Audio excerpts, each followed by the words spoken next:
Welcome to Northwest Aerospace News Live.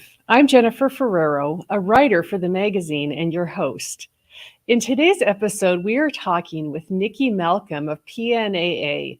She heads up one of the region's largest aerospace organizations, and their annual conference premieres February 6th in Linwood, Washington. Let's chat with Nikki to find out more about the conference, its impact, attendees, and what else PNAA has going on. Let's welcome today's guest, Nikki Malcom. Welcome, Nikki. Good morning. Thank you for having me. Nikki, it is good to see you. We look forward to learning more about the upcoming conference and the other activities that PNAA has going on for 2023. Can you share a little about when the conference started, where it is, and when you joined PNAA in your role? Yes, definitely. So PNAA actually started back in 1989 from Bill King. It was originally called the Washington State Aerospace Association, I believe. And the conference started in 2001. So in a couple of years ago, we did our 20th year anniversary, which was unfortunately during COVID. So we had to have it virtual. But it's been a very long time having the conference. And for me, personally, I've been a part of coming to the conference. We were trying to figure this out recently, but I think around 2008 was my first time attending the conference. And then about 2016, I joined the board and then moved into the role of the board chair and now the CEO. This will be my second conference as the CEO. So I've been a part of the organization for a while, and it's been amazing. The conference seems to drive the best of the best in the commercial aerospace industry with worldwide attendance. To what do you attribute its success?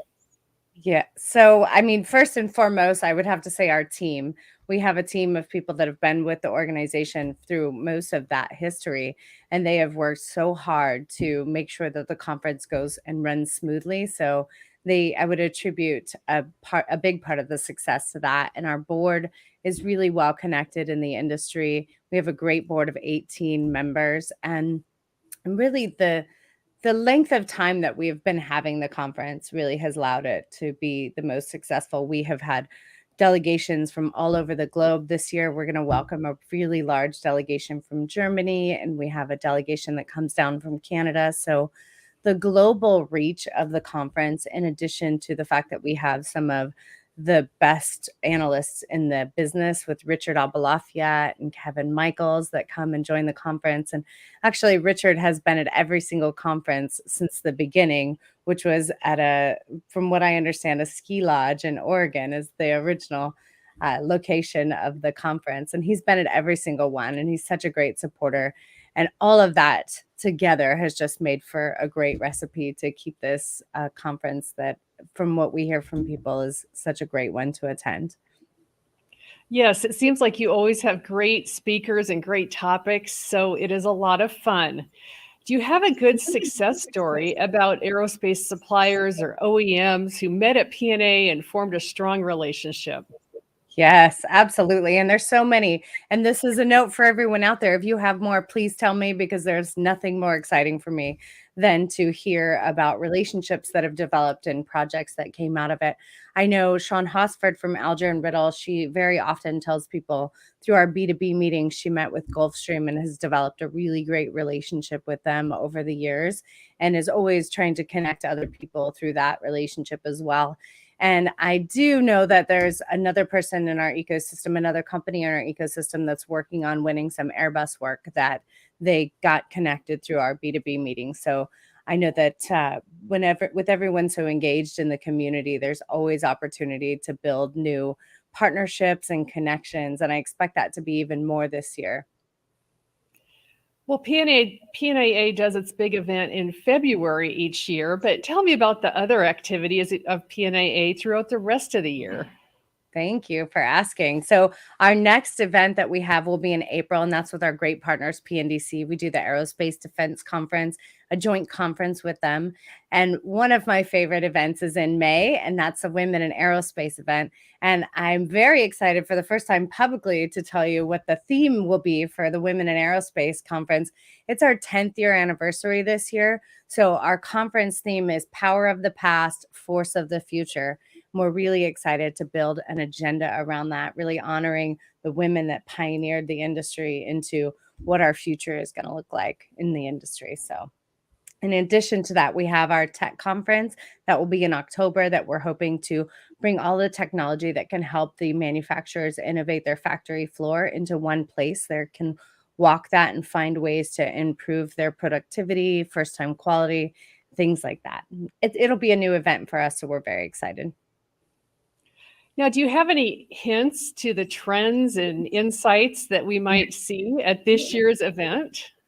Yeah, so I think it goes without saying that there will be a lot of conversation about workforce and supply chain because that is what's at the top of everyone's mind. So our conference theme is innovate, collaborate, accelerate. We'll also be highlighting some innovations from companies that companies can implement in their business. I'm very excited. I'm actually going up on Friday, tomorrow, to AvCorp to hear about their new factory of the future, which is one of the panels that we'll be highlighting at the conference. So I'll get a sneak peek to go up to that event and see their open house on that tomorrow. And that's something I cannot wait for people to see at the conference. Wonderful. And as a follow-up, do you have any particular space topics that are coming up this year? We do, yes. Blue Origin will be speaking, as well as we'll have multiple space companies at the B2B meetings this year. Okay. Well, can people still register to attend the conference, and what is the cutoff date? Absolutely. We actually allow registration all the way up until the event. We've had people in the past just walk in right to the event and register, but I would highly encourage people to register as soon as possible. The price does go up towards the end of the month, as well as the fact that on the 23rd, we'll open up the app. We're really excited. We have a new technology that we're using this year called Huva. Some people may have experienced that at other conferences, but it will really allow you to get in and start socializing with the attendees and the speakers up to 2 weeks before the conference. And so you can start making those connections and building those relationships before you even step foot into the conference center. That's really exciting because it sounds like you can start networking early, way before the conference starts, and then that would allow you to make those connections and see the people in person when you get there. So that's fantastic. Let's see, one more question for you since we do have a little bit more time. Yeah. Regarding your board of directors, I believe you said you had 18 people on the board of directors. Is that right? How does one become a part of your board, and are you ever looking for new participants for the board? That's a great question. So we're full right now. Our limit is 18. And the way that people get into the board is really just coming and being a part of the community. We have, if you're a member, we have multiple committees that you can come and be a part of. And that's where we like to see people come up through the committees and attend the committees and be part of the community, be in the inner circle, if you will, of the organization. And then from that place, oftentimes the board members will nominate who they believe would be good next board members for us. Great. So what I'm hearing is you can participate in the committees. One other question for you is that regarding participating on the board, does one have to live in the Seattle area, or can you live in Spokane or in Portland or in other parts of the Northwest? Yeah, that's a great question. We actually try to make sure that we have representation all across the Pacific Northwest. So we consider our territory Washington, Oregon, Idaho, Montana, British Columbia, and Alberta. So we have board members. We have one of our board members is in Calgary, BC. So we really try to make sure we have some in Vancouver, Washington. We try to make sure that we're really representing the whole Pacific Northwest on our board.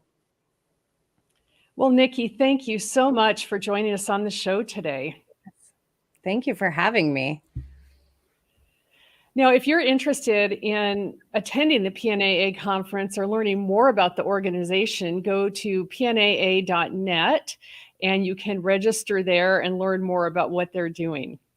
Well, until next time, keep on engaging with the manufacturing and aerospace news you need to know in the Northwest with Northwest Aerospace News Magazine. Goodbye.